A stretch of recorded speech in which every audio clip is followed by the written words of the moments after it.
সেটা যে রাজনীতি একটা হয়তো আমরা দেখেছি শুনেছি বা দেখেছি তো ওয়ান নোটিস একটা রাজনৈতিক দল আমাদের উত্তর পূর্বাঞ্চলে একটা জন্ম নিয়েছে সেটা আগামী দিনে একটা মঞ্চে কাজ করবে। তো এটার ব্যাপারে তো পার্টির আইপিএফটি এখনো পর্যন্ত কোনো কথা আমরা বলবো না, কারণ এই ওয়ান নোটিসে আমাদেরকে আলাদাভাবে ওয়ান নোটিসে জয়েন করার জন্য আমাদের এখানে কোনো সেরকম আসেনি। শুধুমাত্র একটা লেটার এসেছে আমাদের ত্রিপুরা মোটর ফাউন্ডার, উনি লিখেছেন যে হ্যাঁ ত্রিপুরাসার জন্য আমি ত্রিপুরা মোটর ফাউন্ডার না হয়ে আমি বুবাগরা হয়ে পার্টি আইপিএফটিকে আমন্ত্রণ জানাচ্ছি। আগামী দিন 7 তারিখ নভেম্বরে আমাদের আগরতলা আস্থা বলে আমাদের গ্যাদারিং থাকবে, জমায়েত থাকবে, সেখানে অংশগ্রহণ করার জন্য। উপরে যে লিখছে মহারাজা হিসাবে, আর লাস্টে লিখছে মহারাজা ওনার নাম লিখছে এবং ফাউন্ডার ত্রিপুরা মোটর লিখছে। আবার 7 তারিখে তাদের প্রোগ্রাম পোস্টপোন হয়ে গেল, আর ডেটটা আসলো পরে কত 27 তারিখ, আর পোস্টপোন হয়ে গেছে সেটা আমাদের কোনো ইনফরমেশন নেই। চিঠি দিয়েছে একজন বুবাগরা হিসাবে, চিঠির লাস্টে লিখেছে ত্রিপুরা মোটর ফাউন্ডার।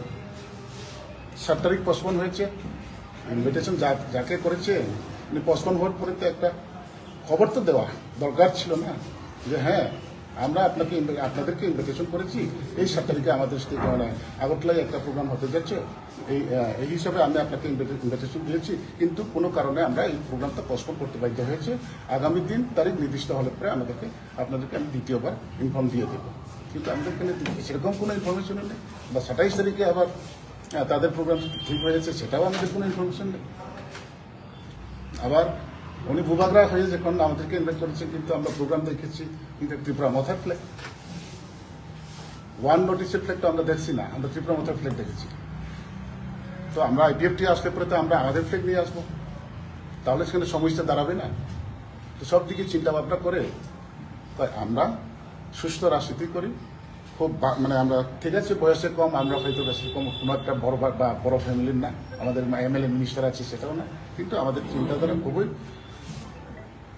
স্লো এবং সঠিক চিন্তাধারা নিয়ে আমরা কাজ করি। আপনারা জানবেন না ঠিক আছে, আমি যা বলা বলছি এখন ডিটেল আমার জেনারেল সেক্রেটারি আমার জেনারেল সেক্রেটারিকে আমি দায়িত্ব দিয়েছি, আপনারা ওনার কাছ থেকে সমস্ত দিকটা আপনারা নিয়ে যাবেন। ধন্যবাদ।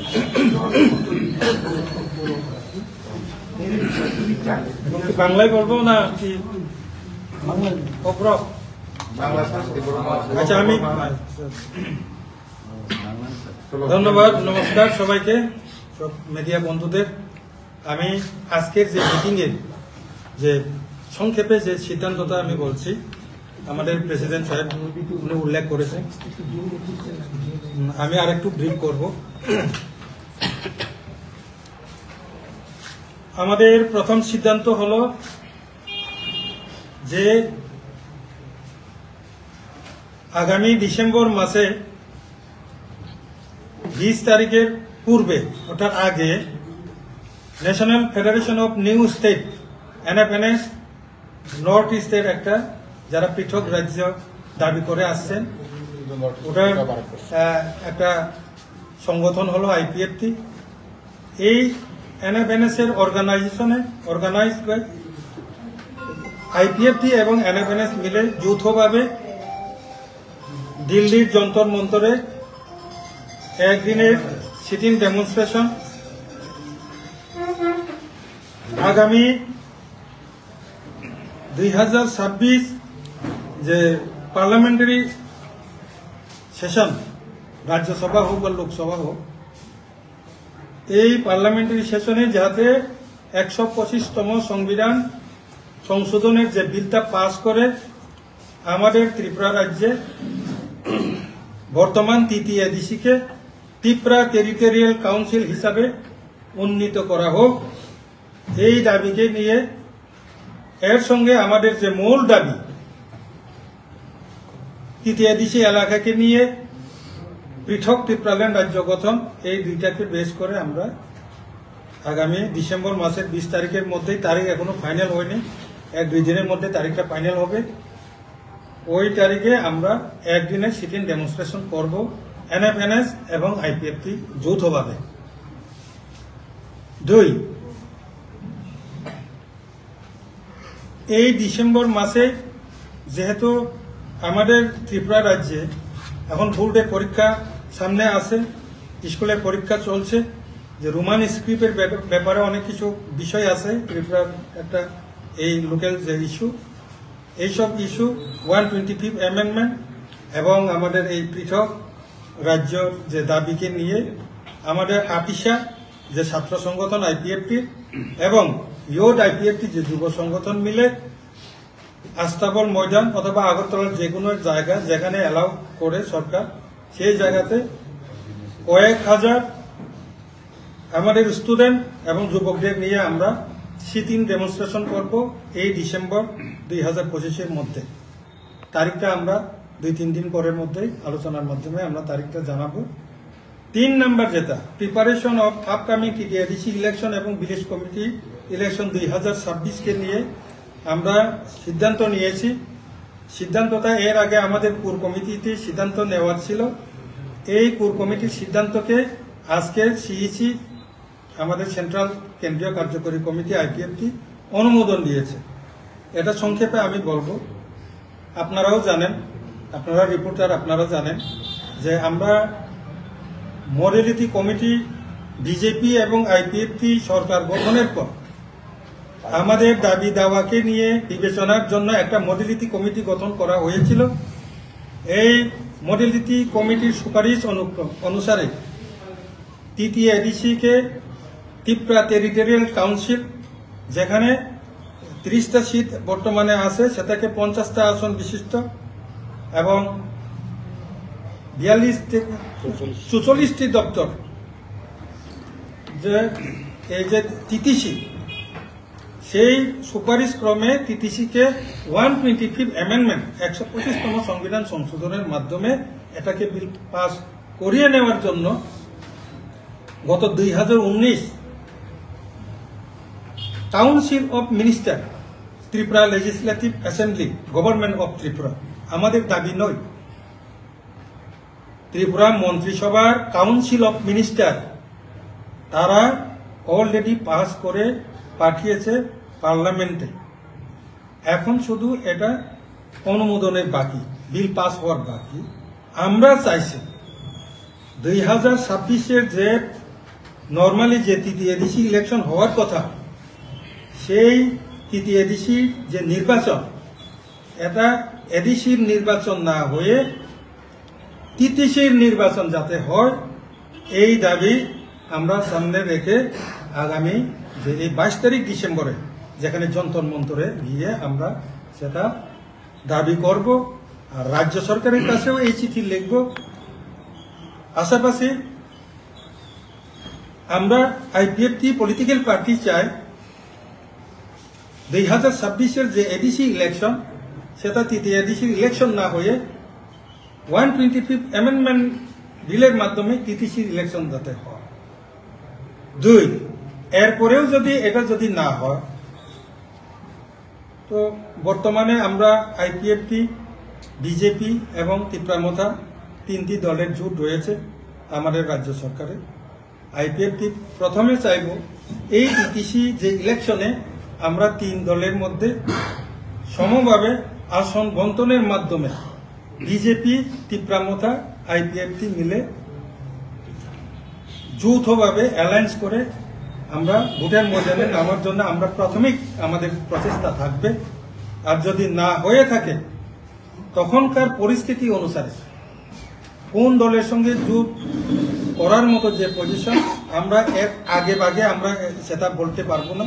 আমাদের ইচ্ছা আমরা জানিয়েছি যে আমরা 2026-এর ইলেকশনটা এই নর্মাল টিটিআইডিসির ইলেকশন না হয়ে টিটিসির ইলেকশন হোক 125তম সংবিধান সংশোধনের মাধ্যমে, আর এটা ত্রিপুরামথা, বিজেপি, আইপিএফটির অ্যালায়েন্সের মধ্যেই সরকারটা ইলেকশনটা কন্টেস্ট যাতে হোক, এটা আমাদের আইপিএফটি চাই, আমাদের ইচ্ছা। তারপরেও আমরা ফাইনালি আমরা সিদ্ধান্ত নিতে পারবো না, তখনকার পরিস্থিতি, পলিটিক্যাল পরিস্থিতির উপর বিবেচনা করে তখনকার যে ফাইনাল পরিস্থিতি, ফাইনাল সিদ্ধান্ত আমরা তখন বিবেচনা করব, আমরা আমাদের সিদ্ধান্ত। এইটাই আমাদের মূলত আজকের মিটিংয়ের সিদ্ধান্ত। আপনার প্রোগ্রাম হয়েছিল, হ্যাঁ জন্ম হ্যাঁ হ্যাঁ আপনারা যে আজকে মিটিং এ অনেকগুলো ডিসিশন নিয়েছেন আপনারা, হ্যাঁ। ঠিক আছে, আপনারা কি মানে মানে এদিকেও আছেন, এদিকে ব্যালেন্স মেনটেন করতে চাইছেন, মানে আগামী ইলেকশনটা মানে আপনারা কি দল মাপতে চাইছেন? দল মাপামাপির কোনো বিষয় দল না। মাপতে চাইছেন কি? সেই আইপিএফটি এইসব দল মাপা অথবা এইসব জায়গাতে আমরা বিশ্বাস করি না। আইপিএফটি পলিটিক্যাল পার্টি হিসাবে রাজনীতিতে ভোট পলিটিক্সে অংশগ্রহণ করতে হবে, নির্বাচনে লড়াই করতে হবে, করবে। আচ্ছা, আমাদের মূল দাবি, আমাদের যে মূল ডিমান্ড, এটাকে এই আন্দোলনটাই আমাদের মূল। এখন ঠিক আছে, আপনারা উল্লেখ করেছেন যে আমাদের প্রেসিডেন্ট সাহেবও কিছু উল্লেখ করেছেন যে আমাদের মহারাজ ভূভাগ্রাম প্রদ্যুৎ কিশোর দেববর্মা আমাদেরকে ইনভাইট করেছে তাদের ওয়ান নর্থ ইস্ট ওয়ান পার্টিতে যোগদান করার জন্য। তো আমরা বলেছি আইপিএফটি বর্তমান যে পজিশনে নিজেদের দল ভেঙে অন্য কোনো দলে মার্চ হওয়া এইরকম চিন্তা ভাবনাতে নাই। কারণ যেহেতু সেটা শুধু এটা তীব্রামথার প্রোগ্রাম না, গত 27 তারিখ যে প্রোগ্রাম, এটা কিন্তু তীব্রামথার প্রোগ্রাম না, মূলত এটা ওয়ান নর্থ ইস্ট ওয়ান পার্টির প্রোগ্রাম। তো যেহেতু আমরা ওয়ান নর্থ ইস্ট বা one party program, one north east, এটা কি সম্ভব? এটা কি মনে হয়? সম্ভব হবে না হবে এদের ব্যাখ্যা করার আমাদের কোনো দরকার নেই, অধিকার নেই। আমরা আমাদের পজিশনটা বলছি, আমরা আইপিএফটি আমাদের দল ভেঙে কোনো দলের সাথে মার্চ করা অথবা মিলিয়ে যাওয়া এইসব পজিশনে আমরা নেই। যে কারণে আমরা সেই যেহেতু এটা ওয়ান পার্টি হয়ে যাওয়ার কথা, তো এইসব প্রোগ্রামে আমরা সিদ্ধান্ত নিয়েছি, যেহেতু আমরা দল ভাঙতে পারবো না, হ্যাঁ, মার্চ হতে পারবো না, সেই কারণে আমরা তাদের নিমন্ত্রণ আমরা স্বাগত জানিয়েছি, কিন্তু আমাদের যে বাধ্যবাধকতা, যে লিমিটেশন, এই কারণে আমরা সেখানে অ্যাটেন্ড করতে পারি। আচ্ছা স্যার, এখন আইপিএফটির স্ট্রেংথ কিরকম মানে সারা রাজ্যে? সারা রাজ্যে আইপিএফটির স্ট্রেংথ বললে আমি দলগতভাবে আমি বলবো আইপিএফটি এককভাবে সরকার গঠন করতে পারবে না এডিসি ইলেকশন অথবা বিধানসভা ইলেকশনে, কিন্তু আইপিএফটিকে বাদ দিয়ে ত্রিপুরা রাজ্যে না রাজ্য সরকার না এডিসি সরকার কেউ গঠন করতে পারবো না। 99% না 100% আমি চ্যালেঞ্জ দিয়ে আমি বলতে পারবো এই পজিশনে আছে। আগামী দিনে এডিসি ইলেকশনই হোক বা ভিলেজ কাউন্সিল ইলেকশনই হোক বা বিধানসভা, এই ক্ষেত্রে আইপিএফটি একটা ফ্যাক্টর হতে পারে। অবশ্যই অবশ্যই। আরেকটা বিষয় হচ্ছে স্যার, বহুদিন ধরে আপনারা সরকারের সাথে আছেন, তারপরে আপনাদের যে দাবিগুলো 125 অ্যামেন্ডমেন্ট হোক, আলাদা ত্রিপুরা রাজ্য হোক, হ্যাঁ, আপনারা বারবারই দাবি করে আসছেন এবং রাজ্য সরকার একদম সঠিকভাবে বলে দিয়েছে যে তারা আলাদা রাজ্যের পক্ষে নয়, তারা জনজাতিদের উন্নয়নের পক্ষে। তো তারপরেও আপনারা সরকারের সাথে আছেন, তো এখন কি বর্তমানে জনজাতিদের উন্নয়ন হয়েছে? যেটা ওরা বলেছে যে ওরা আলাদা রাজ্য দেবে না কিন্তু উন্নয়ন করবে জনজাতিদের, সেই পরিমাণ কি উন্নয়ন হয়েছে? 2018-তে আইপিএফটি যখন বিজেপির সঙ্গে যোগ করেছিল, তখন আমাদের দাবি দাওয়াকে বিবেচনা করবে এবং সেটা বিবেচনা করার জন্য মডেলিটি কমিটি গঠন করা হবে। মডেলিটি কমিটি যা সুপারিশ করবে সেটা আমরা এই ত্রিপুরা রাজ্যে এটাকে ইমপ্লিমেন্ট করব, এই হলো কথা। সেই জুটের যে শর্তাবলী মোতাবেক মডেলিটি কমিটি গঠিত হয়েছে। আমি বলেছি রাজ্য সরকারকে ধন্যবাদ জানাই, 2018-তে সরকার গঠন হয়েছে, 2019-এর মধ্যেই মডেলিটি কমিটির সুপারিশ ক্রমে এই ত্রিপুরা টেরিটরিয়াল কাউন্সিল তারা 125 অ্যামেন্ডমেন্টের মাধ্যমে এই বিধানসভাতে কাউন্সিল অফ মিনিস্টার অ্যাপ্রুভ নিয়ে ত্রিপুরা লেজিসলেটিভ অ্যাসেম্বলি রাজ্য সরকার পার্লামেন্টে পাঠিয়েছে। রাজ্য সরকারের কাজ তো শুধু পার্লামেন্টে পাঠানো, এর থেকে বেশি তো এটাতে পারবে না, বাকি কাজ তো পার্লামেন্টে। যে কারণে রাজ্য সরকারকে আমরা এই জায়গাতে দোষ দিতে পারবো না, কারণ এখন রাজ্য সরকারের সব কাজটা মডেলিটি কমিটির যে সুপারিশ, এটা রাজ্য সরকার তার কাজটা সেরে নিয়েছে, এখন শুধু পার্লামেন্টের ব্যাপার। এই যে আমাদের রাজ্যে 2জন পার্লামেন্ট সদস্য আছে, তো দেওয়ার পরেও এখন পর্যন্ত এটা পার্লামেন্টে রেজ করা হয়নি। তো এই বিষয়টা কি আপনারা এই যে দুজন সদস্য আছে তাদের পৌঁছতে নেবেন? দেখুন, দাবি দাওয়া সম্পর্কে তারা এমপি, যারা এমএলএ আছেন, যারা এমপি আছেন, আমরা তো রিকোয়েস্ট রেখেছি আগেও, এখনো রাখবো। সঙ্গে আমি একটা ভালো সুখবরটা আমি আপনাদের সঙ্গে আপনাদের মাধ্যমে শেয়ার করতে চাইছি।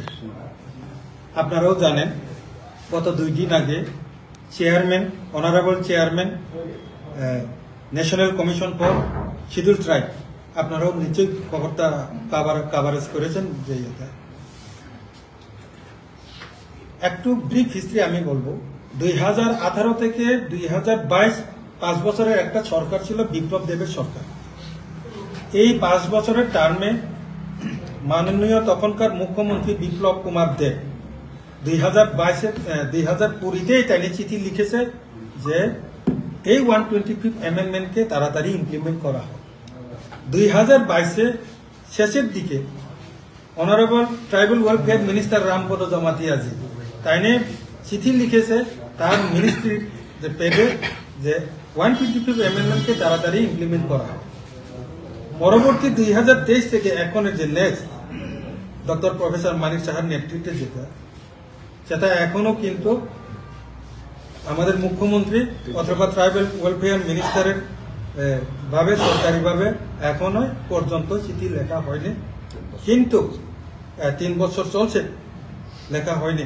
কিন্তু national commission of tribal welfare honourable চেয়ারম্যানের মাধ্যমে আমাদের মিনিস্টার আমাদের সঙ্গে আছেন, উনি একমাত্র এমএলএ এবং মিনিস্টার যে লিখিতভাবে ওনার যে মিনিস্ট্রি পেড ডিউ লেটারের মাধ্যমে 125th অ্যামেন্ডমেন্টকে যেভাবে বিপ্লব কুমার দেব মহোদয় এবং রামপদ জমাতিয়া মহোদয় মন্ত্রী হিসাবে যেভাবে চিঠি লিখেছে, উনি আগামী যে ইমিডিয়েট যে পার্লামেন্টারি সেশনে যাতে উইন্টার সেশনের মধ্যে এটা যাতে পাস করে এখানে টিটিসি ইমপ্লিমেন্ট করা হয়, এই ডিমান্ড রেখেছে।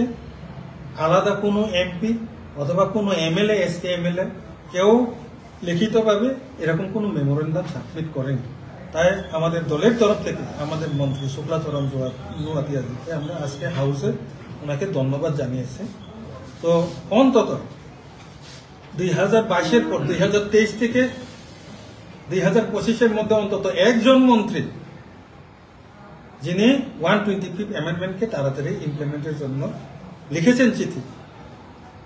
তো এখন তারা লেখা না লেখা তো তাদের ব্যাপার। আমাদের রিকোয়েস্ট থাকবে, আমাদের মিনিস্টার যেভাবে লিখেছেন আপনারাও লিখুন, রিলেটেড যারা আছে, এটা আমাদের রিকোয়েস্ট থাকবে আপনাদের মাধ্যমে।